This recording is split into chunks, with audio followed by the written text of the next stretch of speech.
Sairam electronics and batteries सर्व प्रकारच्या नामांकित कंपन्यांच्या बॅटरीज, इन्व्हर्टर, सोलर, इलेक्ट्रॉनिक वस्तू साईराम इलेक्ट्रॉनिक्स मध्ये होलसेल दरात उपलब्ध। ठिकाण नगर मनमाड रोड, खरेदी विक्री संघ, व्यापारी संकुल, राहुरी। गणेश देवतरसे।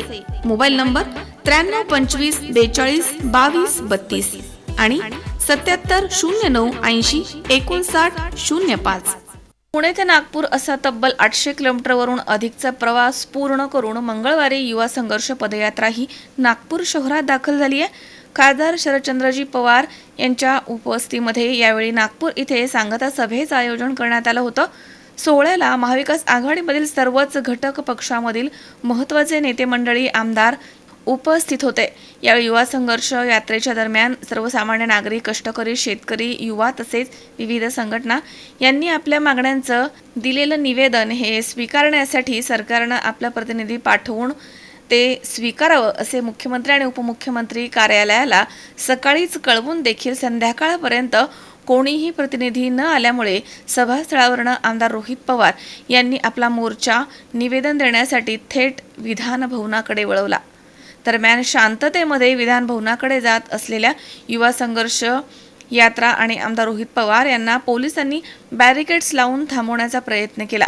यावेळी पोलिसांना वारंवार विनंती करून देखील त्यांनी बळाचा वापर करत शेकडो संघर्ष यात्री आणि या यात्रेवरती लाठी हल्ला केला। यामध्ये अनेक जण जखमी देखील झालेत। यावेळी आमदार रोहित पवार, रोहित पाटील, संदीप क्षीरसागर यांच्यासह अनेक कार्यकर्ते, युवा त्या ठिकाणी उपस्थित होते। परंतु पोलिसांनी केलेल्या हल्ल्यामुळे अनेक जण जखमी झालेत। या घटनेच्या निषेधार्थ जामखेड शहर आणि खर्डा येथे नागरिकांच्या वतीने कडकडीत बंद पाळण्यात आलाय। सरकारचा निषेध व्यक्त करत नागरिकांनी आमदार रोहित पवार यांना पाठिंबा दिला आणि आज या भ्याड लाठी हल्ल्याच्या निषेधार्थ कडकडीत बंद पाळण्यात आलाय। अशा घटना घडल्यामुळे सर्वसामान्यांचा आवाज दाबण्याचा हा सरकारचा प्रयत्न आहे असा आरोप करण्यात येतोय। तसेच विविध समस्या सोडवण्यासाठी आणि समाजामधील सर्वच घटकांमधील नागरिकांना न्याय देण्यासाठी सुरू केलेल्या या यात्रेला संपूर्ण राज्यातून उदंड असा प्रतिसाद मिळालाय आणि या माध्यमामधून आमदार रोहित पवार सर्वसामान्यांचा आवाज विधिमंडळ सभागृहात उठवणार आहेत। लाडके आमदार रोहितदादा पवार यांनी पुणे ते नागपूर 800 किलोमीटरची पदयात्रा काढली, संघर्ष यात्रा काढली। या संघर्ष यात्रेत युवकाचे प्रश्न असतील, शेतकऱ्याचे असतील, कष्टकऱ्याचे असतील, महिलांचे असतील, असे 34हून अधिक प्रश्न घेऊन ते नागपूरला गेले होते संघर्ष यात्रेत। तिथे गेल्यानंतर काल पवार साहेबांची सभा झाली, सांगता सभा झाली। त्यानंतर शासनाचा प्रतिनिधी म्हणून त्या सभेकडे कोणीही फिरकला नाही आणि त्या मागण्याचं निवेदन देण्यासाठी ते विधान भवनाकडे जात असताना पोलिसांनी त्यांच्या संघर्ष यात्रेवर लाठीचार्ज केला। त्यामुळे अनेक संघर्ष यात्री जखमी झाले। रोहित दादांना आर पाटलांच्या मुलांना रोहित पाटील यांना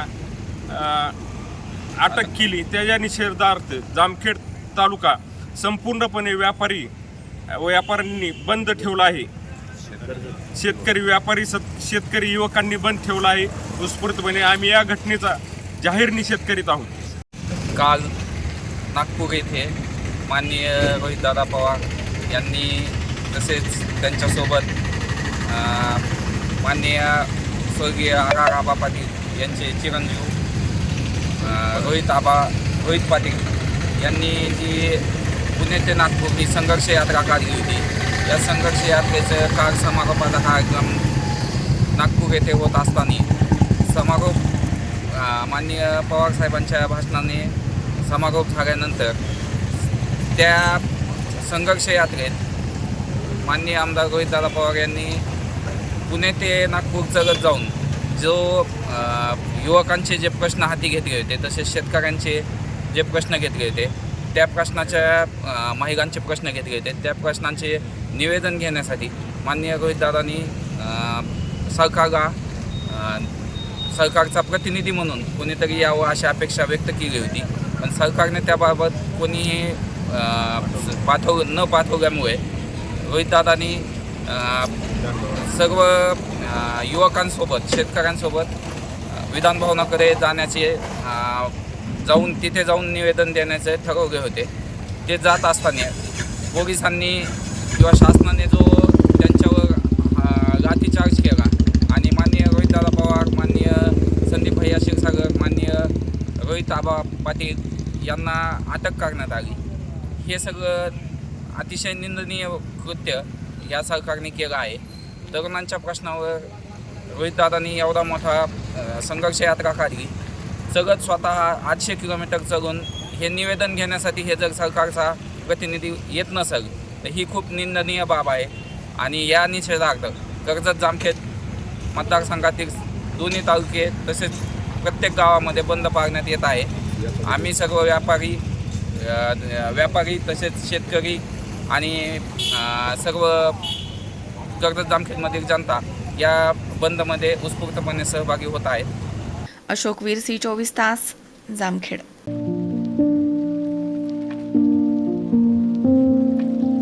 तुम्हाला जर इतरांपेक्षा वेगळं फर्निचर करायचं असेल किंवा त्यातही प्युअर सागवानीच हवं असेल तर तुम्हाला एक नाव सुचवतो. कोणतं? पित्रोडा फर्निचर, जिथं प्युअर सागवानी लाकडामध्ये देवघर, dining set, teapoy, office chair तसंच कपाट, bed, sofa set, computer table आणि इतरही फर्निचर उपलब्ध. तसंच बजाज फायनान्सवर फर्निचर उपलब्ध. Pitroda furniture, new Tilak road, Ahmednagar.